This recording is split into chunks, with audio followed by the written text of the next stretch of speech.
बिस्मिल्लाहिर्रहमानिर्रहीम। Welcome back to FX gold predictions. दोस्तों, आज की वीडियो में हम डिस्कस करेंगे कि आने वाले वीक में गोल्ड अपनी प्राइस के हवाले से कैसा रहेगा, कौन से बेस्ट इवेंट्स हैं जिस पे नज़र रखना ज़रूरी है और गोल्ड के बेस्ट जोन्स कौन से हो सकते हैं। तो वीडियो में आगे बढ़ने से पहले अगर आपने एफएक्स गोल्ड प्रेडिक्शंस की प्रीमियर कम्युनिटी को ज्वाइन नहीं किया तो सोचे क्यों नहीं किया, जहाँ पर trade with reasons, trade with education दी जाती है और भी बहुत कुछ फ़ायदे हैं अगर आप हमारी कम्युनिटी को ज्वाइन करते हैं, चूँकि आने वाले वक्तों में जिन लोगों ने हमारे लिंक से ज्वाइन किया हुआ उन्हें बेशुमार फायदे मिलेंगे। अब यहाँ पे अगर गौर करें तो लास्ट जो ट्रेडिंग डे था वहां से मॉनिटरिंग सेल जोन 4700 और इस जोन से जिन्होंने सेल की ऑलमोस्ट 600 पिप्स के बेनिफिट। ये कोई एक ट्रेड नहीं है जो मैं आपको दिखा रहा हूँ, ये वो व्हाट्सएप कम्युनिटी की रिपोर्ट है जो मैं आपके साथ शेयर कर रहा हूँ और आगे भी शेयर करता रहूँगा। उसके बाद ये देखिए कि यहाँ से भी सेल 4151 से 4155 और यहाँ से भी मार्केट ने कितना ड्रॉप किया है, सीधी डायरेक्टली 400 पिप्स। मतलब ये बार बार ऐसी ट्रेड्स आपको मिलती रहेंगी। एक यहाँ पे देखिए ट्रेड मैं आपके साथ जरूर शेयर करना चाहूँगा कि यहाँ पे एग्जैक्टली पिन पॉइंट एंट्री 24 से करवाई थी और यहाँ से मार्केट ऑलमोस्ट 4624 से ड्रॉप हुई और सीधा स्ट्रेट फॉल मार्केट गिरती गई और ऑलमोस्ट यहाँ से अगर आप कैलकुलेट करेंगे तो 1000 पिप्स का मार्केट ने मजे दी। इसके साथ साथ हमारी बॉट ट्रेडिंग जारी है और कॉपी ट्रेडिंग के वाले से हमारा हॉट फॉरेक्स पे अकाउंट चल रहा है जिसको हमने कॉपी ट्रेडिंग पे लगा दिया। अगर आप भी कॉपी ट्रेडिंग ज्वाइन करना चाहते हैं तो हॉट फॉरेक्स का लिंक नीचे मौजूद है और कॉपी ट्रेडिंग की वीडियो भी मौजूद है, वो वीडियो के एंड में मैं आपको दिखा दे दूंगा। उस लिंक को आप जरूर देखिएगा कि वहाँ पे हमारी जो कॉपी ट्रेडिंग चल रही है वो क्या है। इसके अलावा बॉट ट्रेडिंग है जो ट्रेडिंग चल रही है, इसके रिजल्ट्स हैं जो बार बार मैं आपके साथ अपडेट कर रहा हूँ और मुख्तलिफ बोर्ड चल रहे हैं जो मुख्तलिफ प्रॉफिट्स दे रहे हैं। एफएक्स गोल्ड प्रेडिक्शंस की कम्युनिटी को ज्वाइन करें और अपने ट्रेडिंग जर्नी को बेहतर तरीके से आगे बढ़ाएं। कैसे ज्वाइन करना है, यहाँ पे दिए गए व्हाट्सएप नंबर मेरी टीम के साथ रब्ता करें। कुछ टर्म्स एंड कंडीशंस को मीट करके आप इस कम्युनिटी का हिस्सा बन सकते हैं। बढ़ते हैं चार्ट की तरफ कि आज का चार्ट क्या कहता है। और चार्ट में जाने से पहले सबसे पहले हम देखते हैं इकोनॉमिक कैलेंडर्स।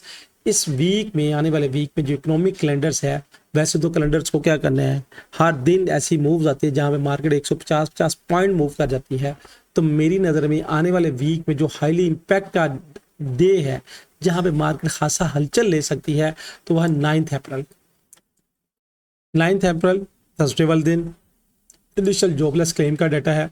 यहाँ पे मुकामी दुबई के टाइम के मुताबिक 4:30 पे 1 2 3 4 5 6 7 8 न्यूज़ हैं हाईली इम्पैक्ट की। यानी जुमेरात वाले दिन मार्केट अच्छा खासा आपको घुमा देगी इन न्यूज़ की वजह से। फिर फ्राइडे वाले दिन 10 अप्रैल को हाईली वॉलेटिलिटी का डे है। इन दिन को याद रखिएगा और यहाँ पे जब आप ट्रेड करें तो कोशिश करें जोन टू जोन ट्रेड करें। बढ़ते हैं चार्ट की तरफ कि चार्ट हमें क्या कहता है। तो चार्ट पे अगर हम वीकली टाइम फ्रेम से, मंथली टाइम फ्रेम से शुरू करें तो मंथली टाइम फ्रेम पे ये एक ब्लैक कैंडल बना के क्लोज किया। अगर हम अपने इंडिकेटर को देखें तो 9 पीरियड्स की लाइन फ्लैट है, 26 पीरियड्स की लाइन ने थोड़ा सा ऊपर की तरफ रुख इख्तियार किया है, जबकि स्पैन ए और स्पैन बी ऑलमोस्ट थोड़े से फ्लैट है। स्पैन ए की मूव जो है थोड़ी सी ऊपर लग रही है मगर हल्का सा ये फ्लैट रुख ही इख्तियार कर रहे हैं।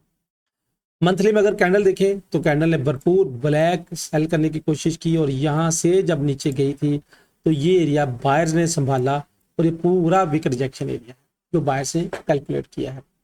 मंथली बेस पे देखें तो इस कैंडल के अगर आप दो हिस्से कर लें, एक टॉप, एक विक और एक बॉडी।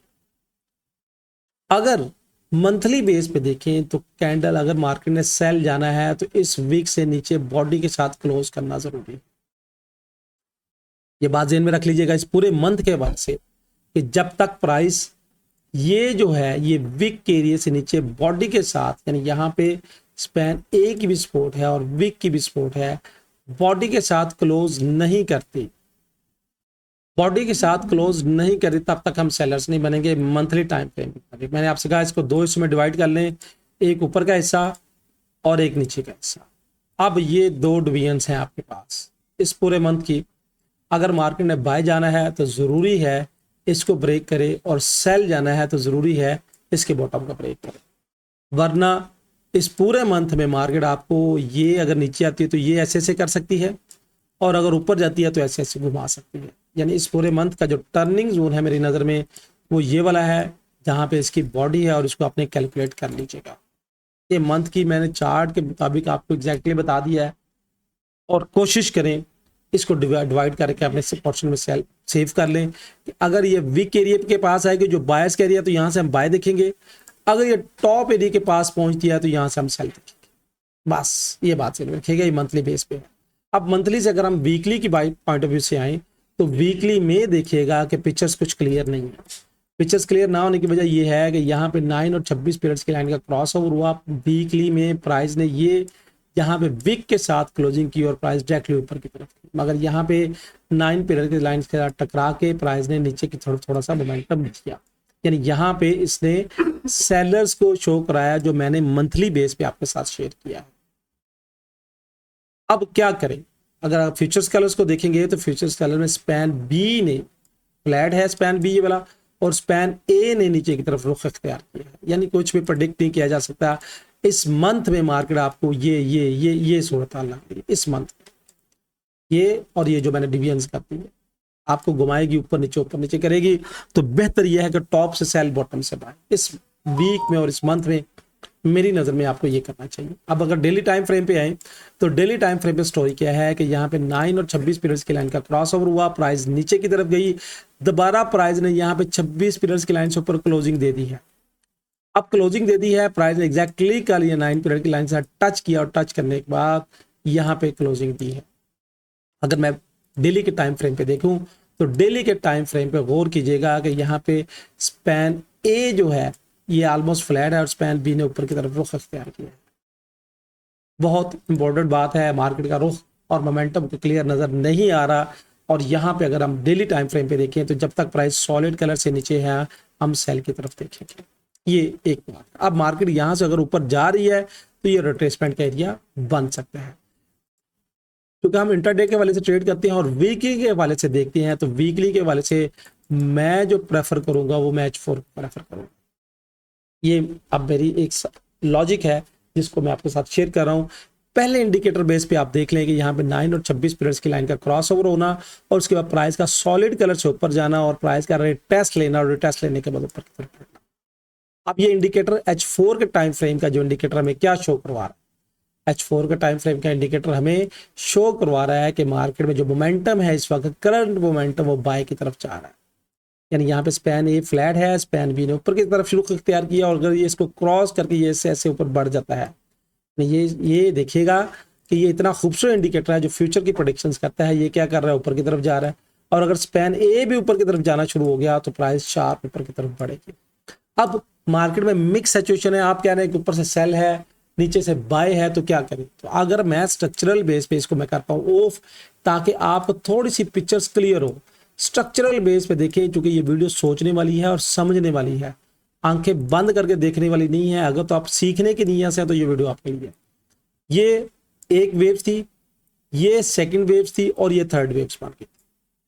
उसके बाद मार्केट ने क्या किया, 1, 2 और 3 मुकम्मल कर दिया। जब ये 3 मुकम्मल हो जाए तो उसके बाद मार्केट क्या करती है, रिट्रेसमेंट लेने के लिए जाती है।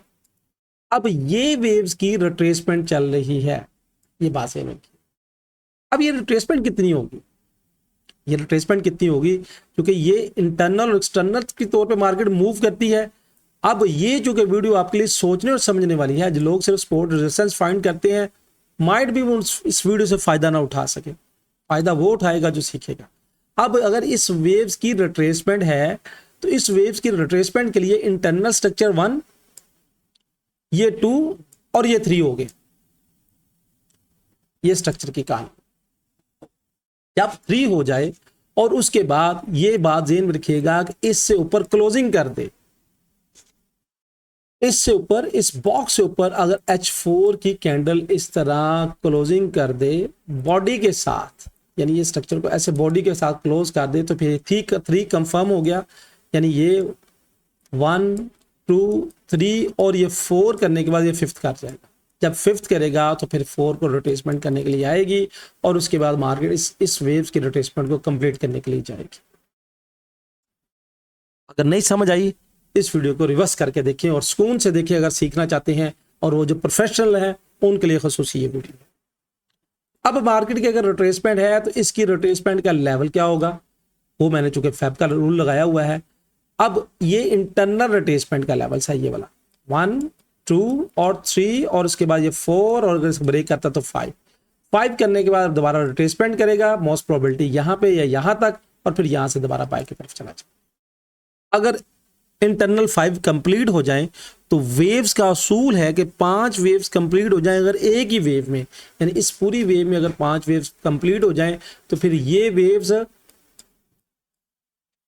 कोई सॉलिड वेव्स की रेजिस्टेंस नहीं रहती, इसको फिर ये ब्रेक करते ऊपर चली जाती है। अब देखना जरूरी है सपोर्ट एंड रेजिस्टेंस वेव्स के लेवल्स मैंने मार्क करके रखे हुए हैं आपके लिए, और आपको सोचना समझना आसान रहेगा। अब वेव्स की मेरी नजर में, जब तक मेरी नजर में टर्निंग जोन क्या है, ये वाला, that is your my turning zone, 4350 से लेके 4402, that is my turning zone. अगर इस जोन से मार्केट ऊपर रहती है, अगर इस जोन से मार्केट ऊपर रहती है, इंटरनल स्ट्रक्चर से ऊपर रहती है, तो हम बाय की तरफ। टारगेट क्या हो? अब टारगेट के हवाले से मैंने इस यहां से लेके यहां तक फिबोनाची लगाया, ये 30%, ये 50%, ये 60% का किया।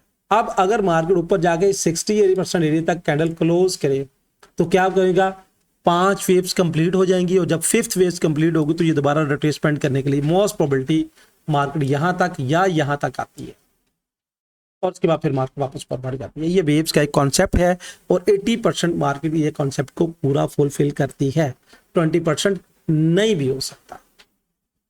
अब आसान जबान में अगर सपोर्ट एंड रेजिस्टेंस के लेवल्स फाइंड करेंगे, अगर मार्केट ऊपर चली गई तो ये टारगेट होगा, और रिट्रेसमेंट करने के लिए ये हमारा बेस्ट लेवल्स होगा जहां से हम बाय की अपॉर्चुनिटीज देखेंगे वीकली पॉइंट ऑफ व्यू से, और ये बेस्ट लेवल होगा जहां के बाय की अपॉर्चुनिटीज देखेंगे। और अगर मार्केट इसको ब्रेक करके रिट्रेसमेंट करके जाती है तो अगला टारगेट मेरे पास ये क्या है, 5136, यानी इस पूरी वेव्स की रिट्रेसमेंट 5136, 5166, 5263 और 5358, ये मेरे ऊपर फिर हाईली रेजिस्टेंस के एरिया बन जाएंगे, जहां पे मार्केट आके आपको यहां करे और उसके बाद फिर दोबारा वापस आ जाए। बात आप समझ गए होंगे जो मैं आपको कहना चाह रहा हूं, और सोच गए होंगे। अगर नहीं समझ आई तो दोबारा वीडियो को रिवर्स करके देख लीजिएगा। यह है एक कॉन्सेप्ट।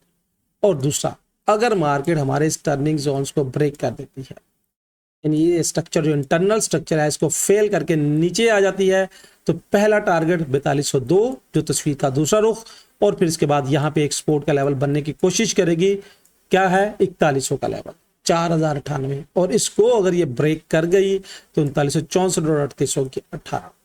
ये वीकली के पॉइंट ऑफ व्यू से मैंने आपके साथ शेयर कर दिया है। मैं वीकली में इंटरनल वेव्स के कॉन्सेप्ट की बुनियाद पे अभी बायर हूं स्टिल, ये बात से में रख लीजिएगा। जब तक इंटरनल, ये एक्सटर्नल की बेस पे सेलर और इंटरनल की बेस पे रिट्रेसमेंट चल रही है, और जब तक इंटरनल का ये पॉइंट, ये फुट, ये वाला एरिया 4350 सेव है, ये डिप से बाय है, ये डिप से बाय है, ये बात से में रख लीजिएगा। कोशिश करें, एहतियात करें और केयर करें। अब अगर मैं अपना करता हूं इंडिकेटर ऑन, ताकि ये इंडिकेटर क्या जो मैंने यहां पे मार्क किया है, मेरा इंडिकेटर भी इसको सपोर्ट कर रहा है एग्जैक्टली। देखिए क्या खूबसूरत इंडिकेटर। ये इंडिकेटर की अगर आप भाषा समझ जाए, इंडिकेटर की अगर लैंग्वेज समझ जाए, तो आपको कुछ भी करने की जरूरत नहीं रहेगी। कोई इंडिकेटर ऐसा नहीं है जो इस मार्केट में इसका मुकाबला, ये मेरा दावा। अब यहां पे देखिएगा स्ट्रक्चरल बेस पे क्या यहां पे स्पैन ए की सपोर्ट है, जो मैंने टर्निंग जोन दिया है यहां पे क्या स्पैन बी की सपोर्ट बन रही है, और अगर इससे नीचे क्लोजिंग करती है, इस सॉलिड कलर से नीचे मार्केट क्लोज करती है, तो ये इंडिकेटर भी तो हमें सेल की तरफ इंडिकेट कर रहा है। दोस्तों ये बात सोचने वाली और समझने वाली। अगर 4 करेंगे, सोच समझ के चलेंगे, इंशाल्लाह खातर का फायदा होगा। H4 का टाइम फ्रेम इंटरनल बेस पे मैं बाय की इंडिकेशन दे रहा हूं, और ये मेरा इंडिकेटर भी, ये जो फ्यूचर की प्रेडिक्शंस करने वाला है, ये भी बाय की इंडिकेशंस दे रहा है। तो अब क्या करना है, जब रिट्रेसमेंट मिलेगी, रिट्रेसमेंट का अगर छोटे टाइम फ्रेम के वाले से देखेंगे तो एक लेवल ये वाला, सेकंड लेवल ये वाला, बस, और उसके बाद ये बाय के है। और अगर इससे नीचे मार्केट क्लोज कर जाती है, इससे नीचे मार्केट सस्टेन करती है, तो फिर रिट्रेस पे हम सेलर बन जाएंगे। पहला लेवल, दूसरा लेवल, तीसरा लेवल और चौथा लेवल। मार्केट में मोमेंटम करंटली सिचुएशन में भी क्या है, बुलिश का मोमेंटम नजर आता है, मगर कुछ भी नहीं कहा जा सकता।